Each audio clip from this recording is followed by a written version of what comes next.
literature. For 2 years, friends, I was working really hard. I was working as an engineer in the government. It was a tough job. And then in the evening, after I come back from office, I used to sell books till it get dark. And in the morning, I was doing dynamic meditation every morning. So it was really very tough job. And I had a very, in Nepal, you don't get good salary. You have very marginal salary. So it was very difficult to maintain myself and do all these activities. So many times I got frustrated and reported to Osho that Bhagwan, nothing is happening. And I want to live with you. I have lived with him in Pune for a few months when ashram started. And that was I enjoyed my stay, and that was a great blessing to live with Master. So I used to go and I went and complained Bhagwan that Bhagwan, nothing is happening in Nepal, and I'm missing you, I miss you so much. And I had my best meditation by living with you, and I'm so delighted to live with you. So allow me to live with you. Don't send me back to Nepal.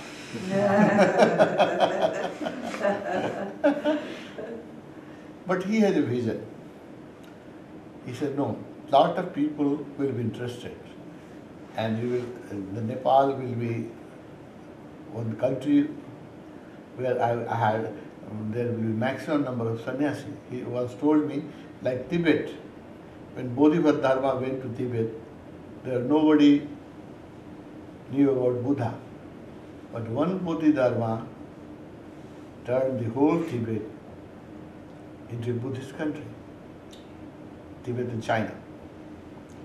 So he told me that you don't get disheartened. There are a lot of people will come and they will become disciples, and my work will spread as the whole Tibet, that was his word, that the whole Tibet has become Buddhist. The same way the Nepal will accept me, and I will be as popular as Buddha is popular in Tibet, I will be popular in Nepal. So you have to work hard. So that was the vision of my master. He could see future. And with that assurance, I worked for many, many years. And friends, actually, it made life. In the beginning, it was very hard, very difficult, financially, time-wise. There were a lot of opposition from my parents, my friends. My office boss didn't like me going into office with red clothes and mala. Those days, every sannyasi has to wear mala outside and red clothes. So we were going to the office also in the orange clothes. And it was very provocative, no? My boss was never happy with me with the red clothes and mala. He said, you don't look like a professional, you look like a monk. I don't want any monk in my office, I want professional. So you come in proper dress. I said, I'm working. I'm not working less than anybody else. And you are concerned with my output, you are not concerned with my dress. It is my personal matter. It's my private matter, what I wear. So if I don't work, then yes. But I'm working more than anybody else. Why you are angry with me?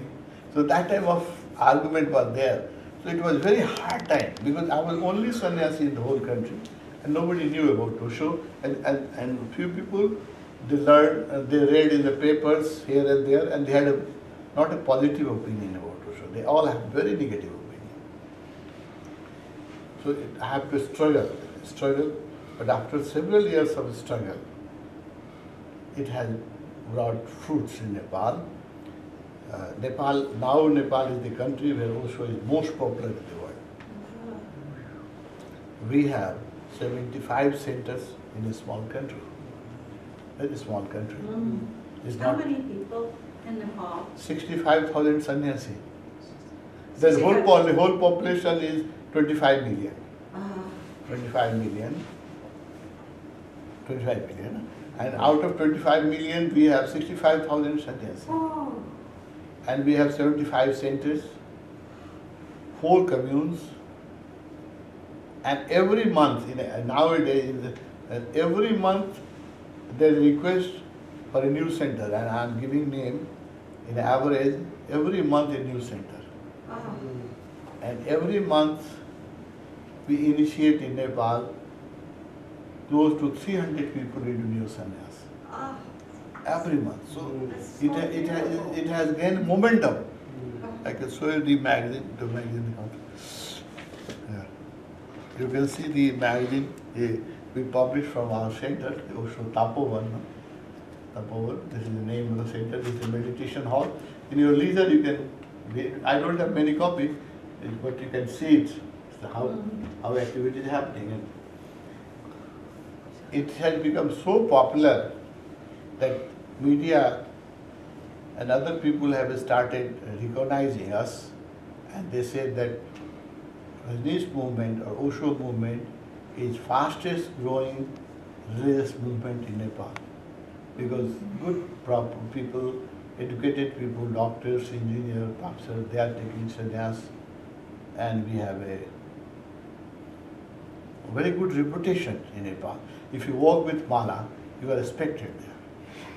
Now nobody criticized, nobody abused, they pay more attention. If you walk through the immigration and custom, and if you have a mala, they are more friendly, and sometimes they give you extra concession if you have a mala. That's my experience, and I have not to stand in queue. When I stand in queue in immigration, and some immigration officers noticed me, then he comes and says, "You have not to stand in queue, you come back." So he gives me some respect. That respect is to mala, okay? That respect is to Osho. So now we are respected in Nepal, and we are doing very well. Just few years before, in the beginning of this century, about 7 years before, Osho came in my meditation and my vision, and he told me that I'm very happy with the progress in Nepal, but now don't remain confined to Nepal, now you have to travel to the West, go to the West and spread my message. So I started with Russia. I started visiting Russia twice a year I used to go, and I got very good response in Russia. In Russia, I have initiated 1,080 people in sannyas, and I have opened 13 centers in Russia, and we have a commune in Moscow. Moscow is a very expensive city, maybe one of the most expensive cities in the world. Things are very expensive in Moscow, but by the grace of Osho, we have a center in Moscow, downtown, and we have a commune on the outer skirt of Moscow, where 70 people can live together. And we have 2 meditation halls.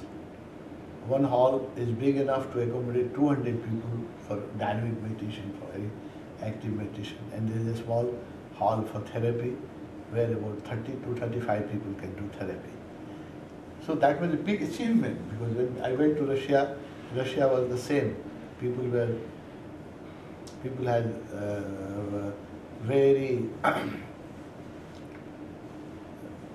strange ideas, and they were not open toward Osho. But I made maybe 10 visits. That time I was going every year 2 times Russia. I made 10 visits, and that gave me fruits.